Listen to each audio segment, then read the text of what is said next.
നമ്മൾക്ക് printer settings ഒക്കെ എങ്ങനെ മോഡിഫൈ ചെയ്യുമെന്ന് നോക്കാം. അതിന് വേണ്ടിയിട്ട് ഇവിടെ പ്രിൻ്റർ എന്നുള്ള മൊഡ്യൂൾ ക്ലിക്ക് ചെയ്ത് കഴിഞ്ഞാൽ നമുക്കിവിടെ പ്രിൻ്റർ സെറ്റിങ്സ് എന്ന് കാണിക്കും. നമുക്കിവിടെ ക്ലിയർ ലോക്കൽ സ്റ്റോറേജ് എന്നുള്ള ഓപ്ഷൻ ഉണ്ട്, ലോക്കൽ സ്റ്റോറേജ് ക്ലിയർ ചെയ്യാനുള്ള.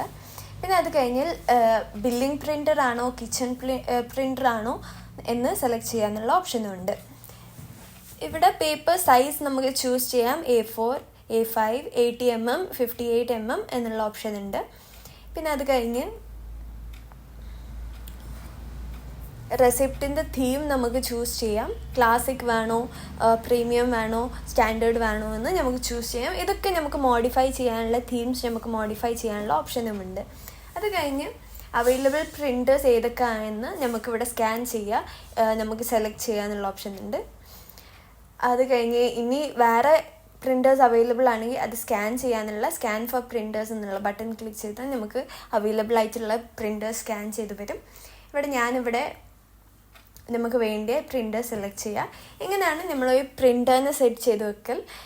That is billing printer. നമുക്ക് കിച്ചൺ പ്രിൻ്റർ ആണെങ്കിൽ ഇവിടെ നമുക്ക് പേപ്പർ സൈസ് ചൂസ് ചെയ്യാം.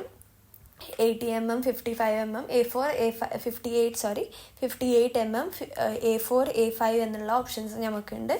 ഇവിടെയും അതേമാതിരി തന്നെ അവൈലബിൾ പ്രിൻറ്റേഴ്സ് നമുക്ക് സ്കാൻ ചെയ്യാം. പിന്നെ ഇപ്പം കറൻ്റ്ലി 2 ഡിവൈസസ് അവൈലബിൾ ആണ്, നമുക്ക് സെലക്ട് ചെയ്യാനുള്ള ഓപ്ഷൻ ഉണ്ട്.